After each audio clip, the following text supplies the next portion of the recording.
So I want to now share with you the experiences of Robert Harper, who was in the World Trade Center today when it was hit by a plane. We talked earlier today when he was at a hospital and he had been treated some. Mr. Harper, how are you doing tonight? I'm doing okay. Thanks, Tom.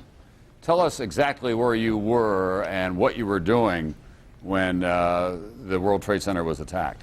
Yeah, I was outside of the World Trade Center at the point of the impact of the second airplane, and had only recently come into Manhattan. I was running a little bit late, as we had talked about earlier in one of the broadcasts, and I saw the second plane hit the building, and I couldn't believe it, because at first, my thought was, well, maybe it was just an accident, but then when you saw the second plane come in, it was clear, I think, to everyone that this was not a mistake. This was a clear, deliberate, malicious act, that was, perpetrated on the United States. And at that point, I just felt that, this was a very dangerous place to be.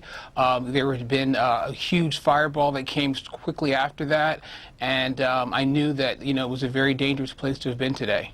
And so you began to run, I gather. I did, and one of the things that I think the videos that you've shown tonight really don't reflect is that, by the time those buildings started to come down, there were so many thousands of people that were down there trying to help everyone out. There were, EMS workers, firemen down there, and the huge cloud of smoke. I think someone referred to it is looking as though it was snowing down there, and that's exactly what happened. I had to take my shirt off and put it over my nose to breathe, because all of the debris that was coming down there just made it impossible to even feel like, you were going to get out of there. And once the building started coming down, I was sort of over in the area near the Woolworth building, and I thought, this building comes down, it's probably going to hit the Woolworth building, and I began to run. I mean, literally just run, at the top speed that I could to try to get over to the bridges. But then I kept thinking, whoever did this, they perpetrated this particularly to try to maybe bring down some of the other buildings.